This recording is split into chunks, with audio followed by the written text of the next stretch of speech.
ఇక 5 రాష్ట్రాల ఫలితాలపై పీపుల్స్ పల్స్ సర్వే వివరాలు దిలీప్ రెడ్డి చెప్తున్నారు. లైవ్ లో చూద్దాం. हुआ था अभी अंतिम चुनाव जो है आज के दिन वो पश्चिम बंगाल का खत्म हुआ है। बाकी चुनाव पहले ही संपन्न हो गए थे और अन्य जगहों पर चुनाव एक चरण में खत्म हुए थे, जबकि यहां पश्चिम बंगाल ही एकमात्र राज्य था जहां चुनाव 2 फेज में खत्म किया गया। तो उसकी वोटिंग जस्ट खत्म हुई है। हालांकि कुछ जगहों पर अभी भी लोग कतार में हैं जो अंदर चले गए थे पहले ही। अब हमारा डेटा क्या कहता है, कौन जीत रहा है कौन हार रहा है, ये तो हम 6:30 पे बताएंगे। लेकिन ओवरऑल अगर मैं कहूं तो एक जनरल कंसेंसस अभी तक 4 जगहों के बारे में बन चुका है। जैसे तमिलनाडु में मोर और लेस लोगों को अंदाजा है और जो सर्वे एजेंसियां भी हैं वो भी शायद एक ही जैसी बात करेंगी कि तमिलनाडु में कौन जीत रहा है। वही स्थिति केरला में भी मोर और लेस लग रही है, वही स्थिति आसाम में भी मोर और लेस लग रही है और वही पौंडीचेरी में लग रही है। तो जो सबसे ट्रिकी इलेक्शन है, जिसमें शायद सबसे ज्यादा दिलचस्पी लोगों की है, वो पश्चिम बंगाल का चुनाव है, क्योंकि वो बहुत अलग लेवल पर बहुत हाईली कंटेस्टेड एनवायरनमेंट में लड़ा गया।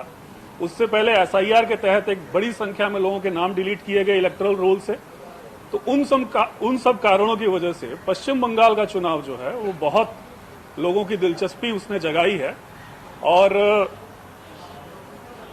1 मिनट और बचा है, तो 1 मिनट के अंदर अंदर हम लोग अपना डेटा रिवील कर देंगे। लेकिन उससे पहले अगर मैं बात करूं तो अन्य राज्यों में उस तरह की बहुत डिबेट थी नहीं। शुरुआत में कुछ कुछ जगहों पर थी। जैसे तमिलनाडु की बात की जाए तो शुरुआत में टीवीके को बहुत लाइटली लिया जा रहा था कि टीवीके कुछ परफॉर्म कर पाएगी या नहीं। लेकिन चुनाव आते आते हमने देखा कि टीवीके का वोट शेयर, अगर सीट की बात भूल भी जाए तो वोट शेयर कुछ नहीं तो 15% से 25% से बीच में रहने की उम्मीद है। ऐसे में टीवीके ने ज्यादा वोट किसका काटा, उस पर पूरी की पूरी राजनीति तमिलनाडु की घूमी। आसाम पर मोर और लेस कंसेंसस था लोगों के बीच में कि क्या स्थिति लग रही है, क्योंकि बहुत उलटफेर आसाम की राजनीति में नहीं हुआ है। 6:30 हो गया, तो we can start with Bengal. मैं बंगाल पे बात करके फिर अपनी बात खत्म करता हूं। बंगाल में हमारा डेटा कह रहा है कि तृणमूल कांग्रेस टीएमसी की वापसी हो रही है। भारतीय जनता पार्टी अपना परफॉर्मेंस इंप्रूव करेगी, लेकिन वो मार्जिनल इंप्रूवमेंट होगा, कोई बहुत बड़ा चेंज नहीं होगा। इस बार एक चीज और लग रही है कि कांग्रेस अपना खाता खोल सकती है, लेकिन लेफ्ट फ्रंट और उसका अलायंस जो आईएसएफ के साथ में है वो बहुत संभव है कि 0 to 1 सीट्स के बीच में ही झूलता नजर आ जाए। लेकिन ममता बनर्जी की पुनर्वापसी हम लोग प्रेडिक्ट कर रहे हैं वेस्ट बंगाल में।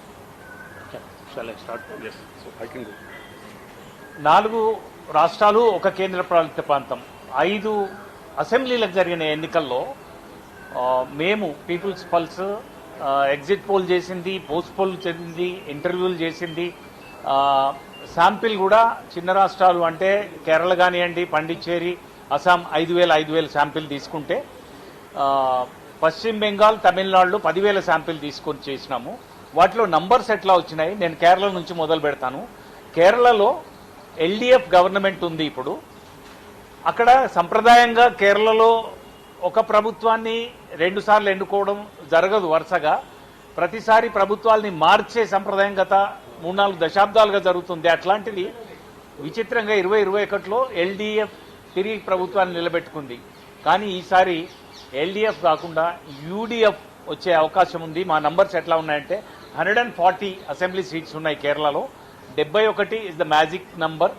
యూడీఎఫ్ 75 నుంచి 85 స్థానాలు. యునైటెడ్ డెమోక్రటిక్ ఫ్రంట్ అని Congress and other allied parties కలిపి ఉంది.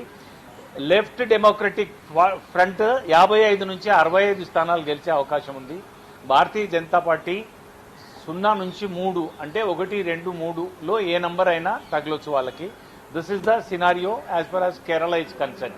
నేను ఫ్యాక్టర్స్ ఏ అంశాలు ప్రభావితం చేసినాయి అనేది తర్వాత డీటెయిల్గా చెప్తాను. బట్ ఒకసారి 5 అసెంబ్లీలకు సంబంధించిన నంబర్స్ ఒక వరుస చెప్పేద్దాం. దెన్ అస్సాంలో 126 అసెంబ్లీ సీట్స్ ఉన్నాయి. 64 is the magic number to form government. అట్లాంటిది NEDA north east democratic alliance అని ఈ ఎవరైతే భారతీయ జనతా పార్టీ ఏజీపీ తోటి బీపీఎఫ్ తోటి కలిపి గఠబంధన్ అంటే కూటమిగా ఏర్పడ్డది. వాళ్ళ కూటమికి 83 నుంచి 90 స్థానాలు రావడానికి ఆస్కారం ఉంది. 64 మ్యాజిక్ నంబర్, 68 నుంచి 72 భారతీయ జనతా పార్టీకి వచ్చే అవకాశం ఉంది. అంటే కూటమి ఏర్పాటు చేసినా కూడా భారతీయ జనతా పార్టీ తనకు తానుగా సొంతంగానే అబ్జల్యూట్ నంబర్స్ తీసుకొచ్చుకునే అవకాశం అస్సాంలో. ప్రీవియస్ 2 గవర్నమెంట్ అస్సాంయే, ఇది మూడోసారి గెలిచినట్టు అవుతుంది భారతీయ జనతా పార్టీ అస్సాంలో. ఈ నంబర్స్ కనుక రియల్ రిజల్ట్ 4వ తారీఖున వచ్చే ఫలితాల్లో రిఫ్లెక్ట్ అయితే this is the survey outcome. Then Tamil Nadu విషయానికి వస్తే, తమిళనాడులో ఇక్కడ ఎన్ఈడే 83-90 స్థానాలు వస్తే కాంగ్రెస్ మెయిన్ రోల్ చేస్తున్నటువంటి ఏఎస్ఎం అని ఒక కూటమి ఉన్నది వాళ్ళకి 23 నుంచి 31 స్థానాలు రావడానికి ఆస్కారం ఉంది. దాంట్లో 22 ఆర్ 23 సీట్స్ కాంగ్రెస్ పార్టీకి రావడానికి ఆస్కారం ఉంది అస్సాంలో. ఇక చాలా ఆసక్తి కలిగిన దక్షిణాదిలో ముఖ్యమైన రాష్ట్రంగా ఉండి గత 5-6 దశాబ్దాలుగా ద్రవిడ పార్టీలు డామినేట్ చేస్తున్నటువంటి తమిళనాడులో ఈసారి సినారియో కొంచెం భిన్నంగా ఉండబోతుంది. ఎందుకంటే అక్కడ విజయ్ ఫ్యాక్టర్ అని సినీ కెరటం లాగా వచ్చిన విజయ్ హీరో చాలా ఇంపార్టెంట్ రోల్ ప్లే చేస్తున్నాడు. అక్కడ సీట్ల సంఖ్యగా పరంగా కాకుండా ఓట్ల చీలిక పరంగా విజయ్ రోల్ ఎక్కువగా ఉంది తమిళనాడులో. అయితే ఎవరి ఓట్లు చీలుస్తాడు? అధికారంలో ఉన్న డిఎంకే కూటమి ఓట్లు చీలుస్తాడా, లేకపోతే ప్రభుత్వ వ్యతిరేక ఓటు, ముఖ్యంగా యువత 40% ఆఫ్ ఓటర్స్ 40 ఇయర్స్ లోపల ఉన్న వాళ్ళు, ఈసారి కొత్తగా ఓటర్లుగా నమోదైన వాళ్ళ నుంచి 40 ఏళ్ల వరకు తీసుకుంటే 40% ఓటర్స్ ఉన్నారు. అట్లాంటి యువతని పట్టణ ప్రాంతాల్లోనే కాక గ్రామీణ ప్రాంతాల్లో కూడా విజయ్ ప్రభావితం చేస్తున్నాడు. ఒకవేళ ప్రభుత్వ వ్యతిరేక ఓటునే గనక ఆయన చేల్చినట్టయితే అది డిఎంకేకి లాభం జరుగుతుంది. ప్రతిపక్ష కూటమి ఏదైతే ఏఐడిఎంకే బీజేపీ ఉందో వాళ్ళకి నష్టం జరగడానికి ఆస్కారం ఉంది. విజయ్ ఫ్యాక్టర్ ఎట్లా ఉంటుంది అనేది అంతిమ ఫలితాలను ప్రభావితం చేయవచ్చు. కానీ మాకు సర్వేలో వచ్చిన గణాంకాలు మీకు ఇప్పుడు తెలియజేస్తాను. 234 అసెంబ్లీ స్థానాలు ఉన్న తమిళనాడులో 118 is the magic number to form government. అట్లాంటిది DMK, Congress and allied parties వాళ్ళు సెక్యులర్ ప్రోగ్రెసివ్ అలయన్స్ అని పెట్టుకున్నారు. ఆ డిఎంకే అండ్ కాంగ్రెస్ కాంబినేషన్ కి 125 నుంచి 145 స్థానాలు వచ్చే అవకాశం ఉంది. This is a convenient number to form government. కానీ లాస్ట్ టైం వాళ్ళకు వచ్చిన సంఖ్య కంటే ఇది తక్కువ. లాస్ట్ టైం వాళ్ళకి 159 వచ్చినాయి, ఇప్పుడు 125 to 145 వచ్చే అవకాశం ఉంది. దెన్ ఎన్డీఏ అలయన్స్ ఏది AIADMK, BJP and other some small splinter groups ఉన్నాయి, వాళ్ళకి 65 నుంచి 80 స్థానాలు రావడానికి ఆస్కారం ఉంది. దెన్ టీవీకే ఎవరైతే చాలా ఉధృతంగా, మీకు సంవత్సరం కింద కరూరులో జరిగిన ఒక ర్యాలీలో తొక్కిసలాట జరిగి 41 మంది చనిపోయి సిబిఐ కేసు అయ్యి లోకల్ ఇన్వెస్టిగేషన్ జరిగి ఆయనకు సానుభూతి కొంచెం పెరిగింది. అందుకని ఆయన ర్యాలీలు కూడా తగ్గించి ఒక వ్యూహాత్మకమైన క్యాంపెయిన్ చేసినాడు. ఆయన ఒక 21% ఆఫ్ ఓట్ షేర్ తీసుకుంటూ 18 నుంచి 24 స్థానాలు గెలిచే అవకాశం ఉంది. ఒకవేళ ఈ నంబర్లలో ఏమైనా తేడా వస్తే, నేను చెప్పినట్టు 125 to 145 DMK and Congress ruling alliance, 65 to 80 AIADMK BJP, ఈ అలయన్స్ వస్తున్న నంబర్లలో కొంచెం తేడా వస్తే రేపు గవర్నమెంట్ ఫార్మేషన్ లో కూడా విజయ్ కీలకం కావచ్చు. 18 నుంచి 24 సీట్లు.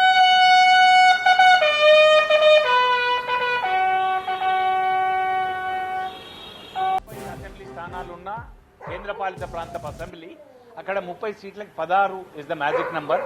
అక్కడ ఇప్పుడు అధికారంలో ఉన్నది ఎన్ఆర్ కాంగ్రెస్ అని, రంగస్వామి ముఖ్యమంత్రిగా ఉన్నారు. అది splinter group from Congress party నుంచి బయటకు వచ్చిన గ్రూపు. వాళ్ళు బీజేపీ సహకారంతో ప్రభుత్వం రన్ చేస్తున్నారు. That is NDA government. అక్కడ వాళ్ళకు ఎన్డీఏ కూటమికి అంటే ఎన్ఆర్ కాంగ్రెస్ ప్లస్ భారతీయ జనతా పార్టీ కలిసి 16 నుంచి 19 స్థానాలు గెలవడానికి అవకాశం ఉంది. అట్లాగే ఎస్పీఏ, ఇందాక మనం చెప్పిన secular progressive alliance and DMK, Congress and other parties ఉన్న వాళ్ళు సెకండ్ లెవెల్లో 10 to 12 అంటే 10 నుంచి 12 స్థానాలు గెలిచే అవకాశం ఉంది. అదర్స్ 1 or 2 స్థానాలు రావచ్చు. అక్కడ విచిత్రం ఇంకోటి ఏంటంటే గవర్నర్ నామినేట్ చేసిన ఎమ్మెల్యేలు 3 ఉంటారు. ఈ ఇప్పుడున్న అధికార పక్షం కనుక ఎన్డీఏ గవర్నమెంట్ కనుక వాళ్ళు ఒక 14 స్కోర్ చేసినా కూడా ఆ 3 తోటి 17 అవుతుంది, వాళ్ళకి అబ్జల్యూట్ నంబర్స్ ఉంటాయి. కానీ యువతల వాళ్ళు 19 వరకు స్కోర్ చేయాలి, కానీ వాళ్ళకు ఎస్పీఏ డిఎంకే అండ్ కాంగ్రెస్ కూటమికి 10 నుంచి 12 స్థానాలు వచ్చే అవకాశం ఉంది కనుక ఇక్కడ కూడా గవర్నమెంట్ రీటైన్ చేసుకునే అవకాశమే కనిపిస్తూ ఉంది. ఇక దేశమంతా ఆసక్తి ప్రదర్శిస్తూ ఇవాళ సెకండ్ ఫేజ్ పోలింగ్ పూర్తి చేసుకున్న వెస్ట్ బెంగాల్లో 294 స్థానాలు ఉన్నాయి. Magic number to form government 148 148 రావాలి. అక్కడ టీఎంసీ 177 నుంచి 187 స్థానాలు గెలిచే అవకాశం ఉంది అని సర్వే ఫైండింగ్స్. భారతీయ జనతా పార్టీ 95 నుంచి 110 స్థానాలు, అంటే this is improvement for Bharatiya Janata Party. Last time 2021లో వాళ్ళకి 77 స్థానాలు వచ్చినాయి. ఇప్పుడు 95 నుంచి 110 స్థానాలు రావడానికి ఆస్కారం ఉంది. లాస్ట్ టైం 215 గెలిచిన టీఎంసీ ఈసారి 177 టు 187 గెలవడానికి అవకాశం ఉంది. Left and Congress party and పీజీపీఎం other చాలా రకాల పార్టీలు అక్కడ ఉన్నప్పటికీ, ఒకప్పుడు సాలిడ్ పొలిటికల్ బేస్ తోటి ఉన్న కమ్యూనిస్టులు కానీ కాంగ్రెస్ కానీ ఇవాళ నామమాత్రం అయిపోయి పశ్చిమ బెంగాల్లో పోటాపోటీ, ఇందాక రాజన్ పాండే చెప్పినట్టుగా ఈ ప్రత్యేక ఓటర్ లిస్ట్ సవరణ ప్రాసెస్లో సర్ అనే ప్రక్రియలో 90 లక్షల ఓట్లు తొలగించినారు. అక్కడ తొలగిపోయినాయి. అవి వాళ్ళు ఏం చెప్పినారంటే ఐదర్ చనిపోయిన వాళ్ళు కానీ వలసపోయిన వాళ్ళు కానీ 2 చోట్ల పేర్లున్న వాళ్ళని కానీ తొలగించామని చెప్పారు. 90 లాక్, యూ ఇమాజిన్.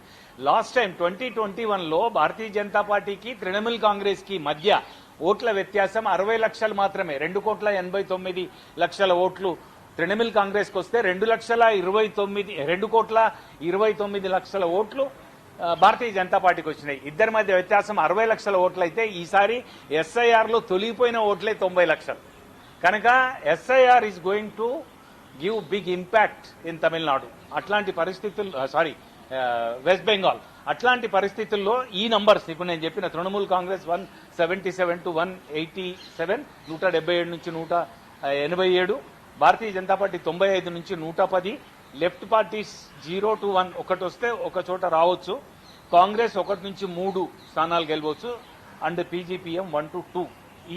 ఇది వెస్ట్ బెంగాల్ పరిస్థితి. ఇది numbers as per as 5 assembly elections are concern. ఇప్పుడు నేను ఒక 5 అసెంబ్లీలకు సంబంధించి 2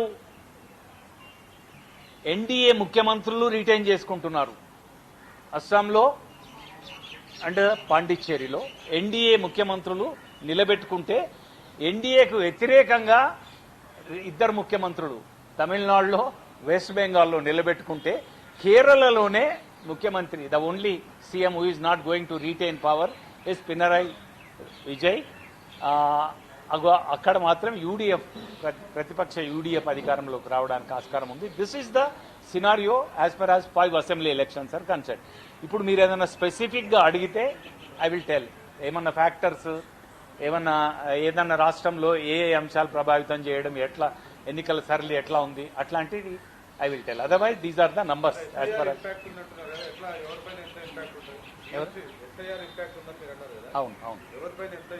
ఇంపాక్ట్ అంటే impact either way it can give.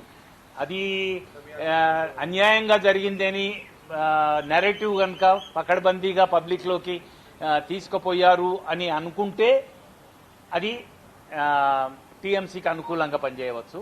లేదు నిజమే జెన్విన్ ఓట్లనే తొలగించారు అని కనుక ఓటర్ సాటిస్ఫై, ఎందుకంటే the polling percentage is abnormal 90+. మనం సాయంత్రం చూసేసరికి లాస్ట్ టైమే 92% అయింది, ఇప్పుడు ఇంకా 90 ఎక్సీడ్ అయింది, ఇంకా క్యూలలో ఉన్నారు వాళ్ళు క్లోజ్ చేసే వరకు. ఇంత పోలింగ్ పర్సెంటేజ్ జరిగిందంటే ఏ నెరేటివ్ ని ఈ ఓటర్లు ఇష్టపడ్డారు అనేది చూడాలి మనం. ఎందుకంటే మనం ఎక్కడ బీహార్లో తీసుకుంటే క్లాసిక్ ఎగ్జాంపుల్, ఎస్ఐఆర్ తొలగింపు ఎక్కువ జరిగిన చోటనే భారతీయ జనతా పార్టీ ఓట్లు తగ్గినాయి. సీట్లు ఓవరాల్ గా స్టేట్ లో పెరిగినా ఎస్ఐఆర్ తొలగింపు ఎక్కువ ఉన్న చోట బీజేపీకి ఓట్లు తగ్గిన ఎగ్జాంపుల్ బీహార్లో ఉంది. మరి అట్లాంటి ప్రభావం ఏమన్నా బెంగాల్లో ఉంటే టీఎంసీ బెనిఫిట్ అవుతుంది. అట్లా కాకుండా ఉంటే ఎస్ఐఆర్ లో తొలగిపోయిన ఓట్లు నిజంగా టీఎంసీ ఓట్ బ్యాంకే అనేది కనుక ఎస్టాబ్లిష్ అయితే ఆ మేరకు తృణమూల్ కాంగ్రెస్ నష్టపోవడానికి, బీజేపీ లబ్ధి పొందడానికి అవకాశం ఉంది.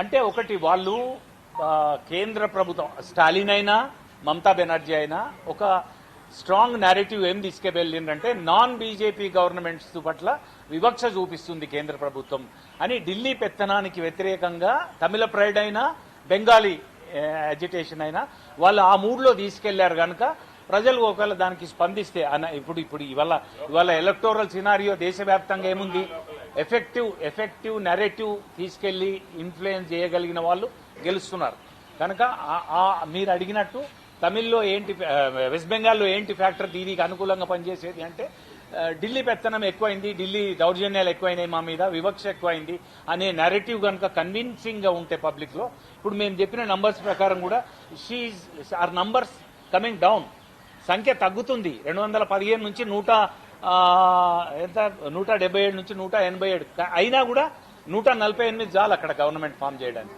కనుక 4వ సారి కూడా ముఖ్యమంత్రి అయ్యే అవకాశం ఉంది. ఏది ఎగ్జిట్ పోల్ గణాంకాలను బట్టి మనం అసలు ఫలితం 4 నాడు ఎట్లా అంటే ఇండియన్ పొలిటికల్ సినారియోలో మనం చాలా సార్లు చూసినాం పోలింగ్ శాతం పెరగడం. ఒక డెకేడ్ 1.5 డెకేడ్ వరకు కూడా పోలింగ్ శాతం పెరిగిందంటే యాంటీ ఎస్టాబ్లిష్మెంట్ ఉత్సాహంతో ప్రజలు వచ్చి ఓటేశారు కనుక పాలక పక్షాలు ఓడిపోతాయి, విపక్షాలు గెలుస్తాయి అనేది ఉండే. కానీ అది తప్పు అని మనకు హర్యానా ఎలక్షన్ కానీ మహారాష్ట్ర ఎలక్షన్ కానీ proved that improved voting percentage is need not in favour of opposition అని కాదు అని కూడా ఎస్టాబ్లిష్ అయింది కనుక మనం డ్యామ్ షూర్ గా ఇదే జరుగుతుంది పోలింగ్ శాతం పెరిగితే అని చెప్పలేము.